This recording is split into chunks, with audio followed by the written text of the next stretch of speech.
My name is Pooja. I am going to continue my lecture on biomolecules.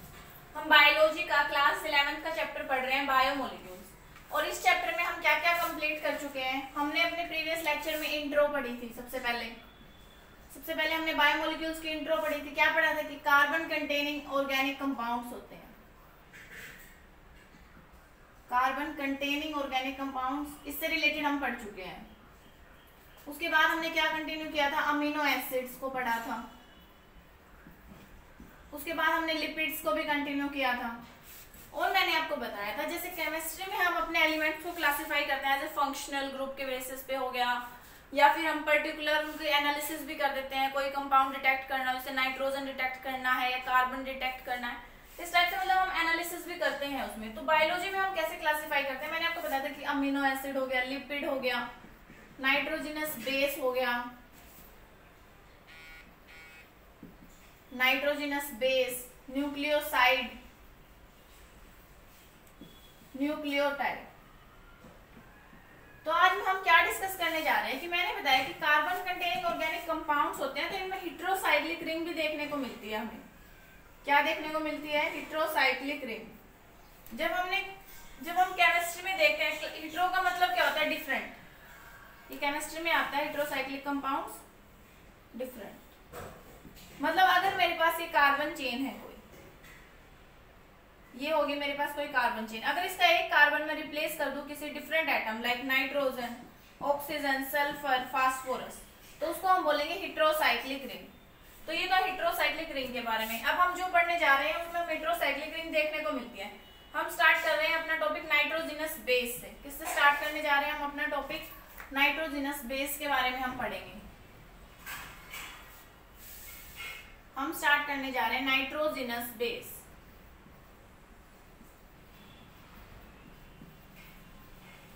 Nitrogenous base को हम mainly two category में classify करते हैं। First one is purine and the second one is pyrimidine। Purines में हम mainly दो पढ़ते हैं, A for adenine and G guanine. क्या पढ़ते हैं हम, एडेनिन एंड ग्वानिन। पिरिडिमिन में हम तीन पढ़ते हैं। कैसे याद रखेंगे, कट से, CUT cut, CUT, C for cytosine, U for uracil and T for thymine. ठीक है, ये तो हो गया प्यूरिन और pyrimidine के बारे में। अब हम आगे क्या कंटिन्यू करने जा रहे हैं, हम पढ़ने जा रहे हैं न्यूक्लियोसाइड। क्या पढ़ने जा रहे हैं, न्यूक्लियोसाइड। जो ये नाइट्रोजनस बेस है, न्यूक्लियोसाइड को हम कैसे, जैसे मैं अगर आपको यूरेसिल का एग्जांपल देके बताऊं, यूरेसिल का अगर मैं स्ट्रक्चर ड्रॉ करूं, कैसे होता है इसका स्ट्रक्चर,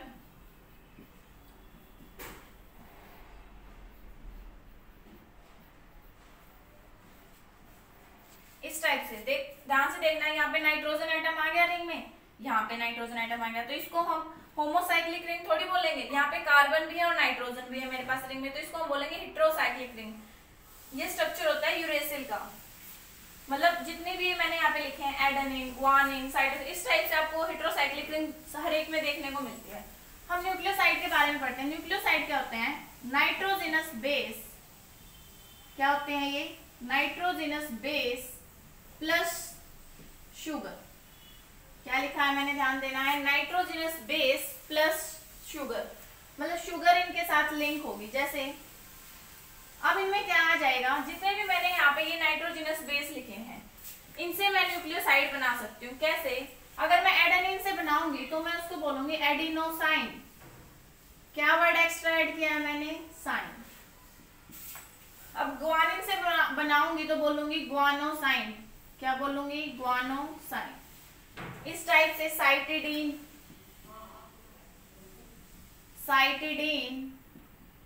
यूरिडीन, थाइमिडीन। क्या लिखा है मैंने यहाँ पे, मतलब इनको किस नाम, आपको अगर इस टाइप से लिखा हुआ मिलता है थाइमिडीन, लिखा हुआ मिलता है तो वो एक न्यूक्लियोसाइड है, ना कि नाइट्रोजनस बेस है। अगर मैं एक एडिनोसाइन का अगर मैं स्ट्रक्चर ड्रॉ करती हूँ तो ध्यान देना यहाँ पे मैंने ये ले ली कोई भी शुगर की रिंग,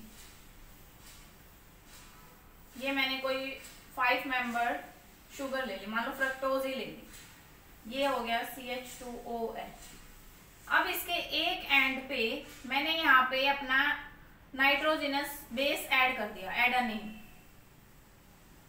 क्या ऐड किया है? एडेनिन बेस ऐड किया है, तो इसका नाम क्या हो गया? एडिनोसाइन। क्या नाम हो गया इसका? एडिनोसाइन। उसी टाइप से अब मैं यूरेसिल का स्ट्रक्चर अब कर रही हूँ, अब यहाँ ध्यान देना स्ट्रक्चर पे। ऐसे ही मैंने फ्रक्टोज की एक यूनिट ले ली, ये होवर्थ प्रोजेक्शन होती है ना फ्रक्टोज में, ये हो गया। ये थोड़ा ऐसे ड्रॉ कर लेते हैं रिंग ओपन से, ताकि मैं बॉन्ड अच्छे से दिखा सकूं। ये हो गया, ये होगी OH, ये OH, और यहाँ पे मैं ऐड कर देती हूँ यूरेसिल। कौन सा नाइट्रोजनस बेस ऐड किया इस बार मैंने? यूरेसिल। तो इसका नाम क्या हो जाएगा? यूरिडीन। क्या नाम हो जाएगा? इसको हम क्या बोलेंगे? यूरिडीन। तो ये समझ में आया कि नाइट्रोजनस बेस और न्यूक्लियोसाइड आएंगे तो उनका नेम इस टाइप से होगा, एडिनोसाइन, गुआनोसाइन, साइटिडीन, यूरिडीन, थाइमिडीन। तो ये था न्यूक्लियोसाइड के बारे में। अब क्या पढ़ने जा रहे हैं? न्यूक्लियोटाइड। क्या पढ़ने जा रहे हैं? न्यूक्लियोटाइड, जो हम अपने DNA और RNA पढ़ते हैं, जो हमारी बॉडी में होते हैं। DNA जेनेटिक मटेरियल होते हैं दोनों, ये किसके बने हुए होते हैं? न्यूक्लियोटाइड के बने हुए होते हैं। किसके बने हुए होते हैं? न्यूक्लियोटाइड्स। अब न्यूक्लियोटाइड के बारे में पढ़ते हैं पहले, सबसे पहले कि होता क्या है। ये मैं रब कर रही हूँ यहाँ से, ध्यान देना है। न्यूक्लियोटाइड में क्या होगा? मेरे पास नाइट्रोजनस बेस तो होगा ही होगा, ध्यान देना मैं क्या लिख रही हूँ, नाइट्रोजनस बेस तो होगा ही होगा, प्लस शुगर मॉलिक्यूल भी होगा। प्लस क्या बोल रही हूँ? शुगर मॉलिक्यूल भी होगा। प्लस एडिशनल क्या देखने को मिलता है इसमें? मुझे फोस्फेट ग्रुप देखने को मिलता है। क्या देखने को मिलता है इसमें? मुझे फोस्फेट ग्रुप। और इनका जो नाम लिखेंगे उसके पीछे आपको YLIC, एलिक एसिड, इस टाइप से लिखा हुआ मिलेगा। क्या लिखा मिलेगा? अब जैसे कि मैं ये स्ट्रक्चर ड्रॉ करती हूँ आपके सामने, ध्यान देना है। फिर से मैंने एक शुगर की यूनिट ले ली अपनी, यहाँ पे तो एडेनिन बेस ही ऐड कर दिया, ठीक है। यहाँ ध्यान देना है, ये मेरे पास है CH2O, यहाँ पे मैंने ये एक फोस्फेट ग्रुप ऐड कर दिया। क्या ऐड कर दिया? एक फोस्फेट ग्रुप। तो इसका नाम क्या हो जाएगा? Adenylic acid. क्या नाम हो जाएगा इसका? Adenylic acid. इसी टाइप से अगर एडेनिन की जगह ग्वानिन ऐड कर दूं तो guanylic acid, cytidine, cytidylic acid. इसी टाइप से सारों के पीछे क्या लगाऊंगी मैं? मेनली अपना आइलिक acid, guanylic acid, cytidylic acid, uridylic acid, thymidylic acid. इसी टाइप से मतलब नाम हो जाएगा इनका सबका। मेन आपको क्या डिफरेंस देखने को मिलेगा? इनमें मिलेगा YLIC एलिक एसिड, और इनमें मैंने बताया एडिनोसिन, गुआनोसिन या DIN, यूरिडीन, थाइमिडीन। इस टाइप से इनके नेम में डिफरेंस होता है।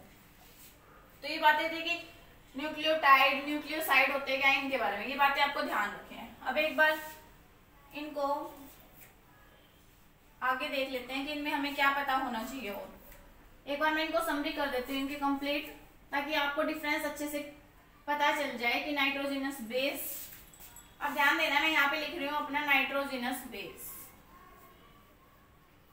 क्या लिखा है मैंने? Nitrogenous base. यहाँ लिख रही हूँ मैं न्यूक्लियोसाइड। क्या लिखा है मैंने? न्यूक्लियोसाइड। यहाँ पे लिख रही हूँ न्यूक्लियोटाइड। क्या लिख रही हूँ? न्यूक्लियोटाइड, ठीक है। नाइट्रोजनस बेस में हमने क्या पढ़े? Purine and pyrimidine. इसमें मैंने क्या लिखे? एडेनिन और ग्वानिन। पिरिमिडिन में CUT, मैंने याद करना होता है, कट से याद रखेंगे। पिरिमिडिन। न्यूक्लियोसाइड क्या हो जाते हैं? Nitrogenous base plus sugar unit, इसको हम न्यूक्लियोसाइड बोलेंगे। न्यूक्लियोटाइड को क्या बोलेंगे? Nitrogenous base plus sugar plus phosphate group, ठीक है। ये बात हो गई। अगर इसका कोई स्ट्रक्चर ड्रॉ करूं तो ये मैंने अभी आपको ड्रॉ करके भी दिखाया है। ये हो गया OH, ये OH, और यहाँ पे मैंने कोई अपना बेस ऐड कर एडेनिन, तो इसका नाम क्या हो जाएगा, एडिनोसाइन। इसी टाइप से अगर यहाँ स्ट्रक्चर ड्रॉ करूं, ये हो गया OH, ये OH, यहाँ पे फिर से एडेनिन बेस ही ऐड कर रही हूँ, ये हो गया CH2O, P double phosphate group मैंने कोई ऐड कर दिया, इसको क्या बोलेंगे, एडिनाइलिक एसिड, एडिनाइलिक एसिड। अभी भी मैंने बताया आपको कि जो न्यूक्लियोटाइड्स होते हैं, मैं जो DNA पढ़ती हूँ, तो इसका डिफरेंस तीनों में क्या क्या डिफरेंस है, DNA और RNA। DNA क्या होता है मेरे पास, deoxy ribose nucleic acid, nucleic acid होते हैं ना ये। ऐसे ही RNA क्या होता है, ribose nucleic acid, ribose nucleic acid, ठीक है। अब ध्यान क्या देना है कि DNA और RNA में पूछ लेता है कि डिफरेंस क्या है, ये हो गया न्यूक्लिक एसिड। अब मैं यहाँ पे लिख रही हूँ, बस एक बेस का डिफरेंस आता है DNA और RNA में। DNA में एडेनिन होता है, ग्वानिन होता है, RNA में भी एडेनिन होता है, ग्वानिन होता है। इसमें साइटोसिन होता है और यूरेसिल होता है। क्या होता है साइटोसिन, CUT, ठीक है। यहाँ पे हमें क्या देखने को मिलता है, साइटोसिन एंड थाइमिडीन। क्या देखने को मिलता है, साइटोसिन एंड थाइमिडीन। तो ये तो बेसिक सा डिफरेंस था कि DNA और RNA में क्या क्या डिफरेंस है, ठीक है। अब क्या देखना है हमें, तो DNA के बारे में सबसे पहले DNA का स्ट्रक्चर किसने दिया था, DNA का स्ट्रक्चर अराउंड 1869 दिया गया था बाय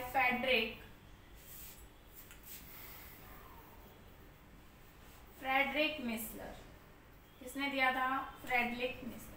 आप अपनी बुक्स में क्या पढ़ोगे, अराउंड 1963 या 13 के अराउंड। उसके बाद स्ट्रक्चर किसने दिया था, वॉटसन एंड क्रिक ने। किसने दिया था, वॉटसन एंड क्रिक। कौन सा स्ट्रक्चर दिया था DNA का, डबल हेलिक्स स्ट्रक्चर। क्या स्ट्रक्चर दिया था, डबल हेलिक्स स्ट्रक्चर। किस टाइप से होता है,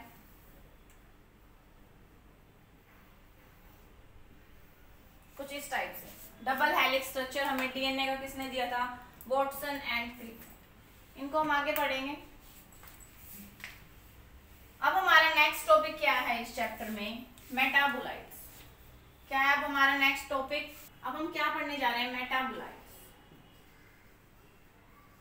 मेटाबोलाइट्स अभी हमने क्या कंप्लीट किया है, nitrogenous base, nucleosides and nucleotides. Nucleotides में मेनली हमने क्या पढ़े हैं, न्यूक्लिक एसिड। न्यूक्लिक एसिड में भी हमने क्या पढ़े, DNA और RNA मैंने आपको बताया। Deoxyribonucleic acid and ribose nucleic acid. क्या डिफरेंस बताया, एडेनिन ग्वानिन दोनों में, ठीक है। Cytosine thymine, cytosine uracil. लिखते हम कैसे हैं, CUT, C और T फर्स्ट और लास्ट किसमें होते हैं, DNA में, और फर्स्ट और सेकंड RNA में, ठीक है। ये तो मैं आपको बता चुकी DNA और RNA का। अब हमारा टॉपिक क्या है, मेटाबोलाइट्स। मेटाबोलाइट क्या है, वे कंपाउंड जो हमें मेटाबॉलिज्म के टाइम पे देखने को मिलते हैं। कहाँ देखने को मिलते हैं, मेटाबॉलिज्म के टाइम, मतलब जब डाइजेशन करते हैं, डाइजेशन होती है हमारी बॉडी में उस टाइम पे, या फिर जब कोई केमिकल प्रोसेस हम प्रोसीड कर रहे हैं उसके टाइम पे, मतलब ड्यूरिंग डाइजेशन बोल सकते हैं हम एक टाइप से, कि डाइजेशन में हमें देखने को मिलेंगे, और during chemical process, during chemical process, ठीक है। अब मेटाबोलाइट्स में भी हम टू टाइप से पढ़ते हैं। क्या पढ़ते हैं हम मेटाबोलाइट्स में भी, टू टाइप से मेटाबोलाइट्स पढ़ते हैं। First one is primary metabolite, first one is primary metabolite, primary metabolite, and the second one is secondary metabolite. ध्यान देना है प्राइमरी और सेकेंडरी। अब तक जो भी हमने पढ़ा है, amino acid, lipids, fats and oils, इन सब के बारे में मैंने आपको बताया। ये सब क्या आते हैं मेरे पास, primary metabolites. Amino acid, lipids, fats, oils, ये सब क्या थे मेरे पास अभी तक? Primary metabolite. अब हम पढ़ने जा रहे हैं सेकेंडरी मेटाबोलाइट्स क्या होते हैं। ये तो हमने देख लिया, पर जब हम किसी प्लांट सेल, क्या बोल रही हूं मैं, जब किसी प्लांट सेल या माइक्रोबियल सेल को जब हम ऑब्जर्व करते हैं, क्या कर रहे हैं, ऑब्जर्व कर रहे हैं, तो हमें प्राइमरी मेटाबोलाइट को छोड़कर भी काफी कुछ देखने को मिलता है। उसमें हम क्या देखते हैं? एल्केलॉइड्स, गम्स, असेंट्स और रबर,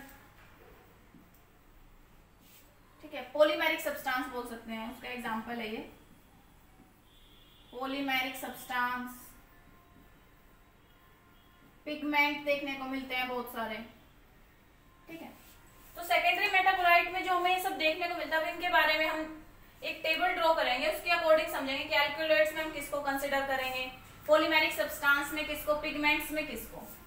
तो ये आपको क्लियर है कि सेकेंडरी मेटाबोलाइट में हम जब प्लांट सेल और माइक्रोबियल सेल को ऑब्जर्व करते हैं तो हमें अदर देन प्राइमरी मेटाबोलाइट क्या देखने को मिलता है? Alkaloids, gums, Sands, polymeric substance and pigments. अब इनको स्टडी कर लेते हैं। हम सेकेंडरी मेटाबोलाइट के लिए एक टेबल बनाने जा रहे हैं जिसमें आपको सारे जो मैंने बताए हैं वो क्लियर हो जाएंगे।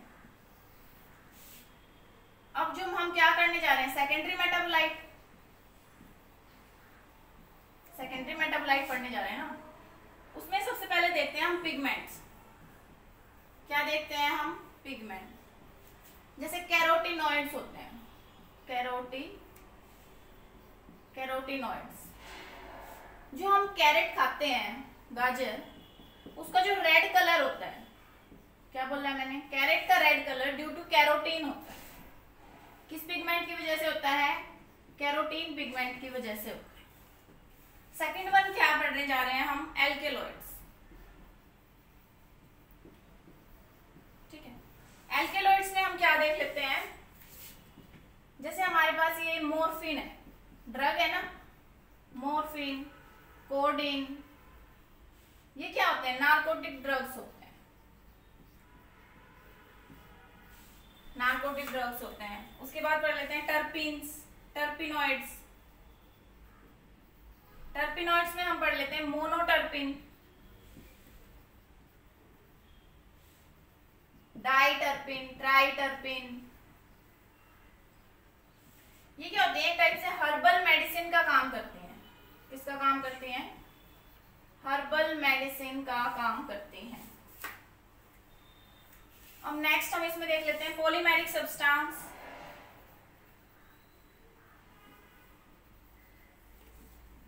पॉलीमेरिक सब्सटेंस जैसे रबर हो गया, नेचुरल रबर हमें प्लांट से मिलती है ना। अब नेक्स्ट देख लेते हैं, इसी में मैंने क्या क्या बताया था और आपको, पिगमेंट हो गया, एल्केलॉइड हो, रबर हो गया, सेलुलोज हो गया इसमें, ठीक है।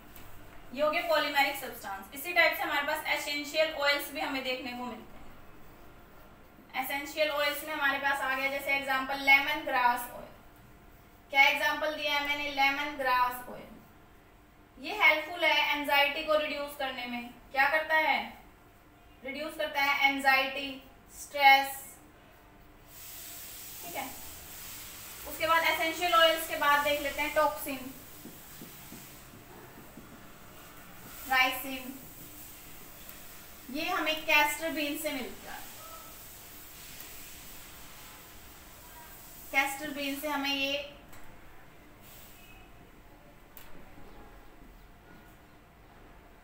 कैस्टर बीन्स क्या होते हैं? अरंडी के बीज, ठीक है। उसमें हमें टॉक्सिन देखने को मिलता है। लेस्थिन्स भी होते हैं, जैसे हो गया कॉनका वैलिन, वैलिन ए। ये हमें कहां से मिलती है? जैक बीन से देखने को। कहां से मिलती है ये हमें? जैक बीन से, ठीक है। और ड्रग्स देख लेते हैं, इसमें रह गया एक ड्रग्स जैसे विनब्लास्ट। जो ये ड्रग है कीमोथेरेपी ड्रग है। कौन सी ड्रग है ये? कीमोथेरेपी। कैंसर को ट्रीट करने में इसका यूज किया जाता है, कैंसर ट्रीटमेंट में इसका यूज किया जाता है। तो मैंने आपको क्या क्या सेकेंडरी मेटाबोलाइट्स बताए हैं। फर्स्ट वन मैंने बताया pigment, that is carotenoid, carrot red colour होता है ड्यू टू कैरोटीन। सेकंड बताया एल्केलॉइड्स, जैसे मोर्फिन, कोडिन, नार्कोटिक ड्रग्स होते हैं, मतलब स्लीप इंड्यूसिंग ड्रग्स होते हैं, टाइप से हार्मफुल होते हैं हमारी बॉडी के लिए। थर्ड वन मैंने बताया terpenoids, monoterpene, diterpene, as a herbal medicine हम इनका यूज करते हैं।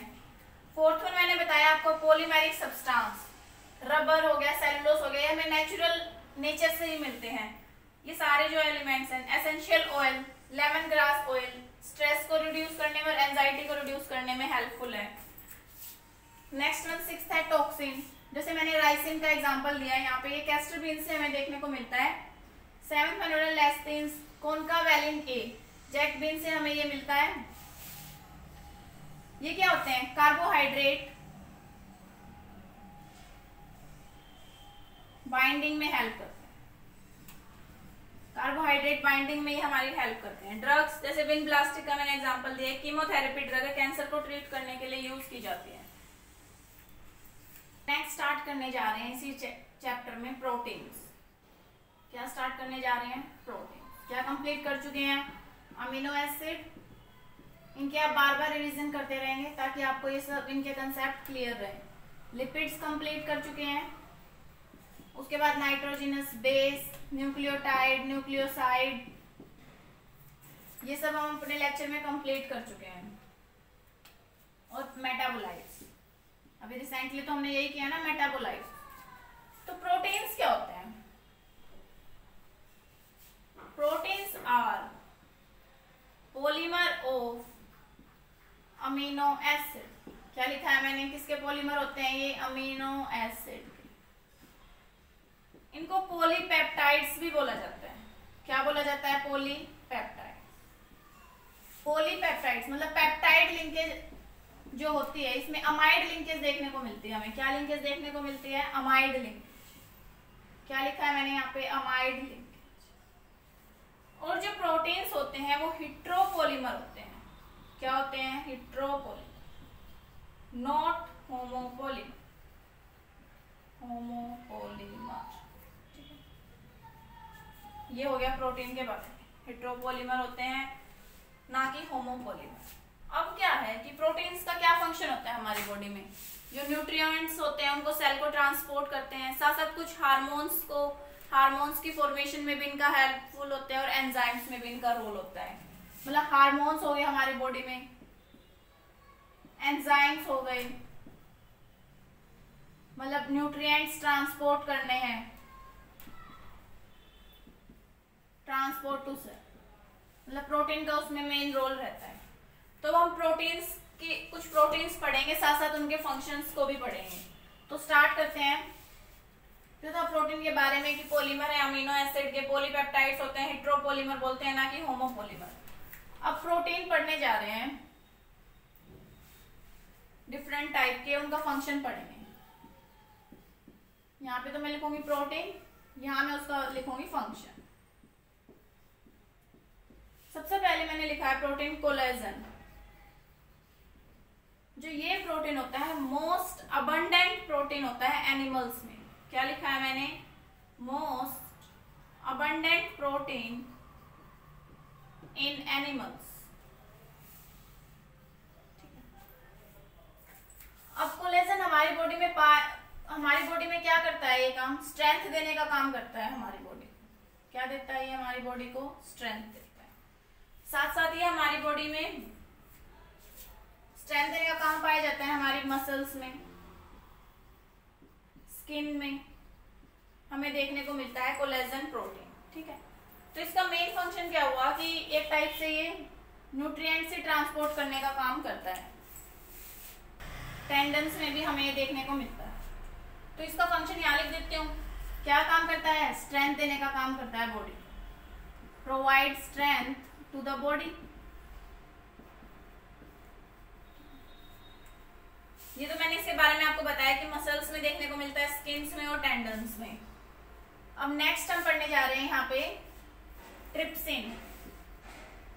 क्या लिखा है मैंने यहाँ पे? Trypsin. Trypsin as a enzyme का काम करता है। क्या फंक्शन होता है ट्रिप्सिन का? एंजाइम का फंक्शन होता है। ये क्या करता है? प्रोटीन्स को ब्रेक करता है, ब्रेक प्रोटीन्स पाया कहाँ जाता है? स्मॉल इंटेस्टाइन में देखने को मिलता है। कहाँ देखने को मिलता है? स्मॉल इंटेस्टाइन में देखने को मिलता है। एक्चुअली प्रोड्यूस कहाँ किया जाता है? ये पैनक्रियाज में प्रोड्यूस किया जाता है। ये पैनक्रियाज में होता है, इनएक्टिव फॉर्म में होता है। किसमें होता है? इनएक्टिव फॉर्म में। इसको बोला जाता है ट्रिप्नोसिनेज। वहां पे इस फॉर्म में इसको बोला जाता है। तो मेन क्या है कि स्मॉल इंटेस्टाइन में देखने को मिलता है, प्रोटीन्स को ब्रेक करने में हेल्प करता है। तो ये था ट्रिप्सिन का फंक्शन कि ये एज ए एंजाइम हमारी बॉडी में एक्ट करता है। अब नेक्स्ट हम पढ़ने जा रहे हैं इंसुलिन। बहुत फेमस है। जितने भी डायबिटीज पेशेंट होते हैं उनको इंसुलिन की कमी होती है ना उनकी बॉडी में।